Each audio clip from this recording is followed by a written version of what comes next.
ये कहानी एक छोटे से परिवार की है।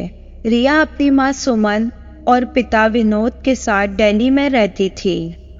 वो हर साल गर्मियों की छुट्टियों में अपने माता पिता के साथ अपने नानी के घर जाती थी। उसकी नानी का घर अलीगढ़ जिले में था।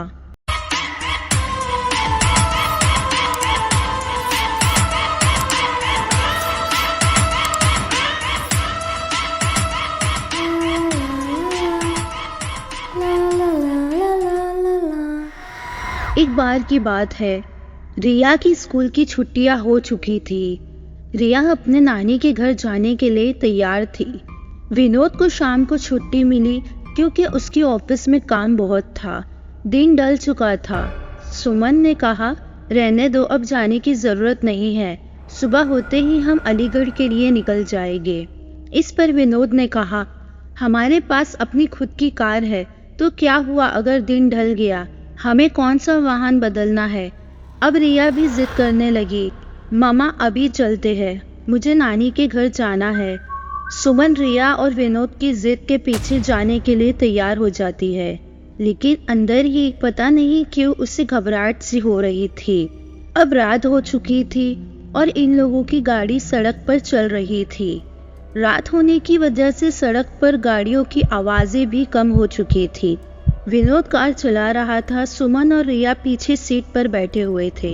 जिस गांव में उन्हें जाना था, ये अलीगढ़ से करीब 20 किलोमीटर आगे था। वो अलीगढ़ पहुंच चुके थे। अब आगे का रास्ता कच्चा और सुनसान था। वहां कोई आता जाता दिखाई नहीं दे रहा था। कार अब कच्ची सड़क पर चल रही थी कि इतने में कहीं से अचानक एक बिल्ली रोड के बीच में आ जाती है और विनोद उसे बचाने की कोशिश करता है, लेकिन वो गाड़ी के नीचे आ जाती है। अब वो लोग कार से उतर कर देखते हैं तो बिल्ली बहुत बुरी तरीके से गाड़ी के नीचे आ गई थी और उसका खून सब तरफ उड़ा हुआ था। ये देखकर वो लोग को बहुत बुरा लगता है। फिर वो लोग आगे निकल जाते हैं। थोड़ी दूरी तय करने के बाद कार अचानक रुक जाती है। रिया ने पापा से पूछा, पापा क्या हुआ, कार कैसे रुकी? तो विनोद ने कहा, बेटा मुझे नहीं पता, मैं उतर कर देखता हूँ। सुमन बोली, जल्दी से देखो और यहाँ से चलो, ये इतनी सुनसान सड़क है, मेरी तो तबीयत ठीक नहीं है।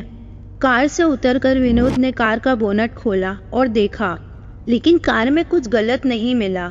वो फिर कार के अंदर आके बैठ गया और कुछ सोचने लगा। फिर सुमन ने कहा कि क्या हुआ, चलो विनोद। वो कुछ नहीं कह रहा था।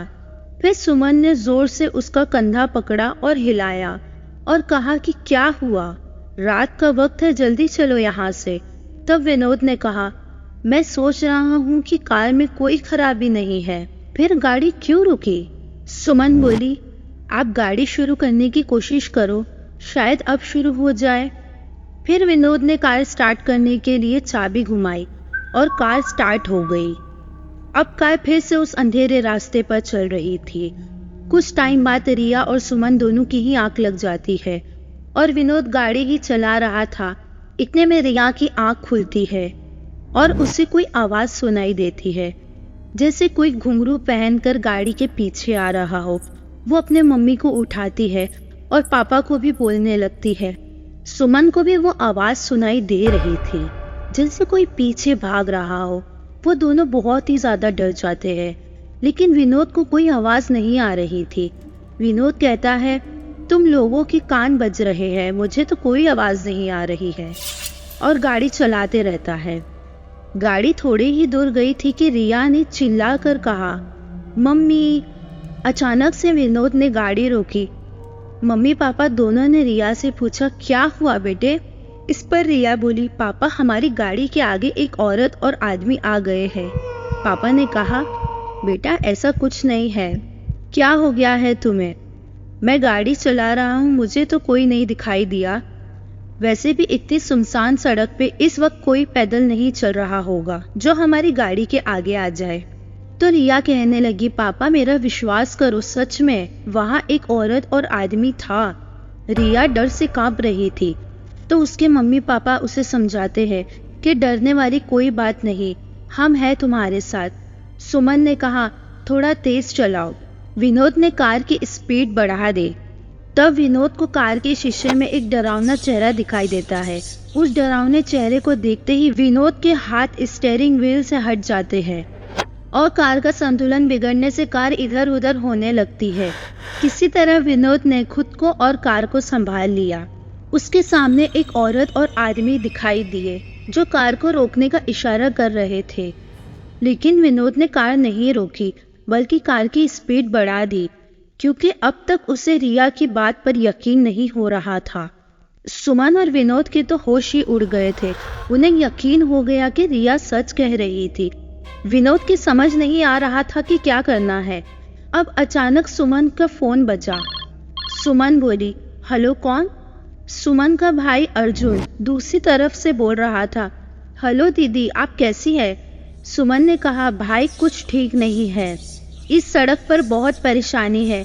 और सुमन ने अर्जुन को सब कुछ फोन पर ही बता दिया। तब अर्जुन ने कहा, दीदी आप चिंता मत करो, मैं अभी 10 से 15 मिनट में वहां आ जाता हूँ। और 10 से 15 मिनट में अर्जुन उस सड़क पर आ जाता है। विनोद ने गाड़ी रोकी और बोला, अच्छा हुआ अर्जुन आप आ गए, पता नहीं हमारे साथ क्या हो रहा था, कुछ समझ नहीं आ रहा था। अर्जुन ने कहा, कोई बात नहीं जीजू, मैं आपके पास आ गया हूँ, अब आपको कोई दिक्कत नहीं होगी। अब अर्जुन भी गाड़ी में बैठ गया और गाड़ी घर की तरफ चल पड़ी। अब तो मानो अर्जुन के आने से सुमन, विनोद और रिया का डर जैसे खत्म ही हो चुका था। अब सब लोग घर पहुंच चुके थे। अर्जुन ने कहा, जीजा जी मुझे गाड़ी की चाबी दे दो, मैं उसे पार्क करके आता हूँ। विनोद ने कहा, ठीक है, और चाबी दे दी। जैसे ही रिया और उसके मम्मी पापा घर में घुसे तो वो लोगों को बहुत बड़ा झटका लगता है। घर के सभी लोग रो रहे थे और सामने किसी की लाश पड़ी थी। सुमन और विनोद ये देखकर दंग रह गए कि घर में क्या हुआ था और अर्जुन ने हमें कुछ बताया क्यों नहीं। सुमन की मां ने रोते हुए सुमन से कहा, बेटा तुम्हारा भाई अर्जुन अब इस दुनिया में नहीं रहा। ये सुनते ही सुमन, विनोद और रिया के पैरों तले जमीन खिसक गई। सुमन को यकीन ही नहीं हुआ, क्योंकि घर के बाहर तक जो भाई उसके साथ था उसकी लाश घर में पड़ी थी। सुमन को अभी यकीन नहीं हो रहा था। सुमन ने अर्जुन के चेहरे से कफन हटा दिया। सामने पड़ी लाश अर्जुन की ही थी। सुमन के पिता ने बताया, अर्जुन रात 9 बजे अपनी बाइक से घर आ रहा था। तभी उनकी बाइक को ट्रक ने जोरदार टक्कर मार दी, जिससे उसके सर में चोट लगने की वजह से जगह पर ही मौत हो गई और अर्जुन मर गया। सुमन सोचती है, अर्जुन मर गया था तो बाहर कौन है? दोस्तों, कभी कभी ऐसा होता है कि हमसे दूर जाने के बाद भी हमारे अपने किसी न किसी कारण से हमसे जुड़े हुए रहते हैं।